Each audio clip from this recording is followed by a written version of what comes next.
Hi, Gemini Sun and Rising. Welcome to your August 2022 Astro Update. It's Raina here.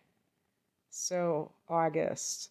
The month of August begins with Leo season. For the first few weeks of the month, the Sun is in Leo, and Mercury, your ruler, is in Leo for the first few days of the month. And this area that Leo represents in your chart is the third house. Well, guess who rules the third house in the universal chart? You do. And your ruler is Mercury. So, suffice it to say, the third house is all about communication, teaching things, learning things. It's also the house of, I think, like business. I've heard something like that, like sales or something. But it really is anything that you're doing to disseminate information or to assimilate it. Um, Writing is big with Gemini people. And this is the area of social media these days, very, very important for so many things, including business. The third house in terms of people are siblings, brothers and sisters, as well as cousins, aunts and uncles, I think are included in this, and also your neighbors. That brings me to another thing that the third house represents is your local area. So with the sun here, with Mercury here for until the 4th, that could be something where you're really actively engaged in these, at least one of these areas. Um, Maybe it's dominating your life for some reason.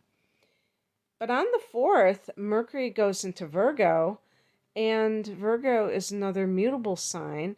So it's going to be going into one of the angular houses, in this case, the 4th house of home and family. And Mercury here could be communicating with your mother. Now, when it's in the 3rd house, we are talking about brothers and sisters, and as I stated, cousins.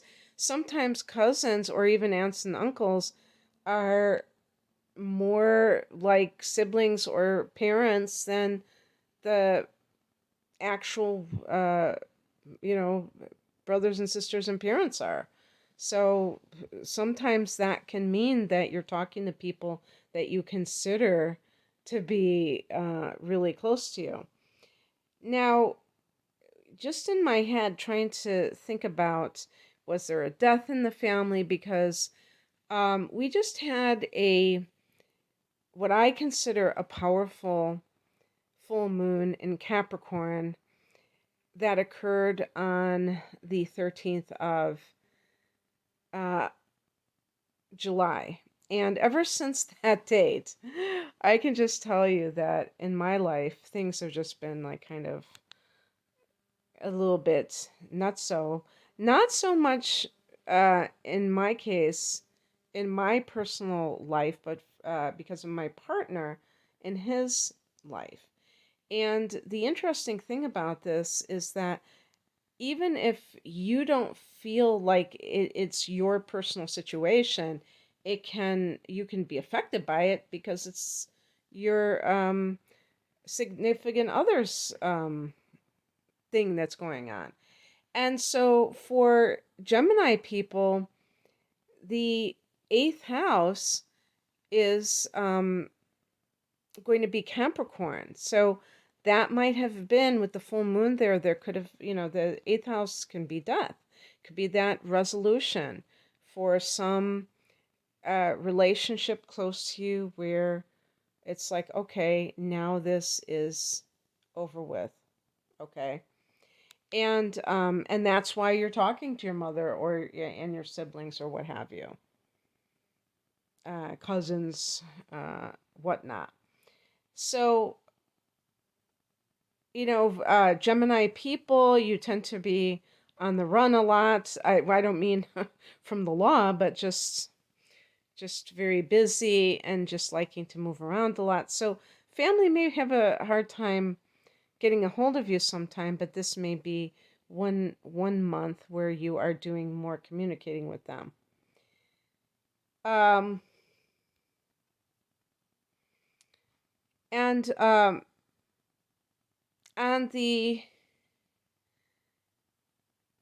11th, we have two important transits. So we have Venus going into Leo.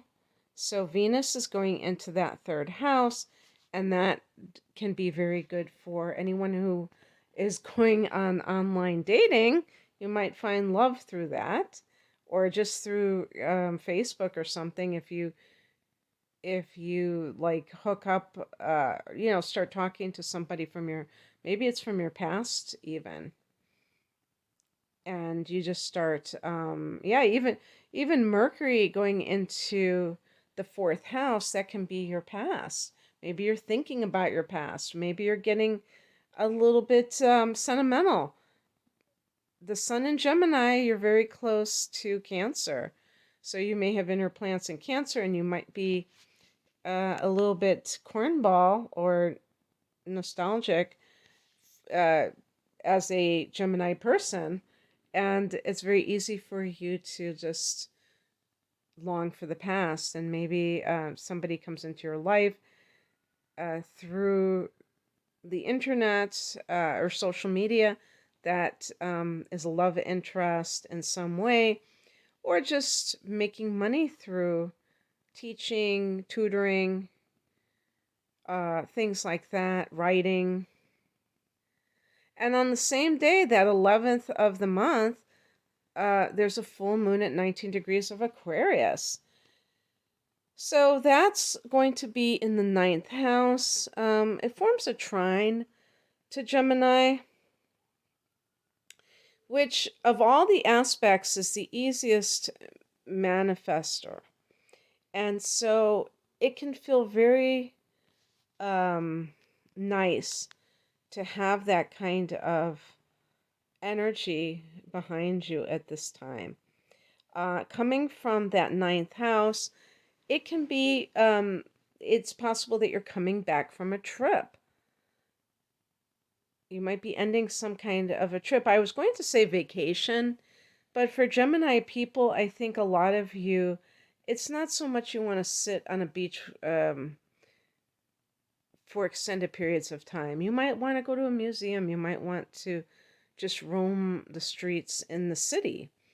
And maybe you've been doing that for a while, and now you're ready to come home, or you have to come home if there's some kind of an important matter in your family that you're coming home from this situation. It can also be a spiritual download, because the ninth house is the God house, but it's also, by extension, a house of philosophical, your life philosophy, philosophical thinking. And there might be something that makes you think about life in a different way. Now, again, talking about death, talking about um, putting things in proper perspective and looking at the bigger picture, because the ninth house is the bigger picture. Something can illuminate for you in this area, and that can help you to see things better. Maybe you're getting your college degree. That's the ninth house is higher learning. Full moon can bring it to that completion. On the 20th, oh, okay. On the 20th, Mars goes into your sign. This is super important, Gemini, because Mars is going to be here for the next 7 months, actually a little bit more than that. This is absolutely wild. And it will be retrograding part of that time, which is why it is spending so much time here. I'm going to be doing a separate video on that, but suffice it to say, if there are any Geminis out there that need like a complete body makeover, this may be the time where you dive into fitness big time. The first house can be the body. Mars here can maybe even give you more energy and stamina. I tend to think of Gemini people as very thin overall, like not really um, have a tendency to put on the poundage, especially Gemini rising, because the rising sign is that cusp of the first house, and it does tend to talk about body types and, what a person can be. It's funny, for some reason Frank Sinatra came into my mind, which is crazy because Frank Sinatra was a Sagittarian, but it's really interesting to see pictures of him when he was younger. He was like thin as a rail, as some of you may know. Now he was, when he was in his heyday, he that was before my time, but still, um, I see, I've seen pictures of him just if I'm listening to something on YouTube that's a Sinatra song. You see early pictures, he really was thin, and that's the type of body type that I think of with a typical Gemini person. Mick Jagger has Gemini rising, and I said in another video about him, I said he's never had an ounce of fat on him, and somebody wrote to me, I don't know if it triggered somebody that I said that. It's not, saying these, oh yeah, saying that Gemini people look younger, Gemini rising can make you look youthful. And I just happened to mention that about his weight. I'm sure that there are some people that are not thin that look younger than their age. But I was really referring to that kind of, they say a girlish figure, a boyish figure. That's the kind of thing that I associate with Gemini. But I know full and well that not all people that have Gemini rising or Gemini sun sign are going to all fit neatly into that category. So if you don't, then that might really be great for you. If you're somebody who does want to get back into shape, if you don't feel that, you have the energy that you used to have, then definitely this could be a great thing for you.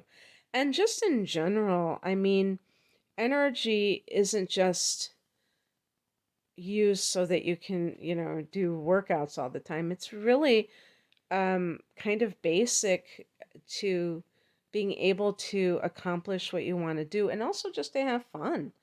If you have children, to keep up with them and to do things with them. Um, and maybe there are some people that are actually immobilized. Is that a right word? Where they have not been able to walk properly or something like that. Who knows? Maybe you'll get like really into rehabbing and being able to be more mobile. So yeah, I'm going to talk more about that then, but just for this month, starting on the 20th, you may feel more energetic regardless. And you may be a little bit more aggressive or assertive, asking, for what you need more.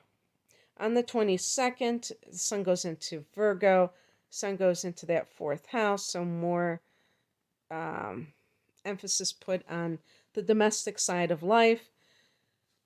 On the 25th, Mercury goes into Libra. So this is the second air sign. This is the fifth house. And if there's somebody that you are sweet on, you might be communicating with them, what Geminis do best. I was going to say communication is foreplay for Geminis, but that's a little risque, isn't it? Um, but you might just be like communicating with somebody that you feel strong affection for, because the fifth house is the house of love, but it's also the house of creativity. So again, going back to what I was saying before about third house matters, which have to do with maybe writing, Gemini people tend to be good communicators, including writing. So maybe this is a creative project that you are thinking about or actually beginning. And on the 27th, there is a new moon at 4 degrees of Virgo. So that is going to be in that fourth house of home and family. So there's always the possibility that some of you are thinking about real estate, and that's why you did have Mercury in that fourth house. It could be a contract for a house or something along those lines. So, yeah, that's what I have for you, Gemini. I hope that this resonated. If you would like a private reading, the link is below. Take care. Bye.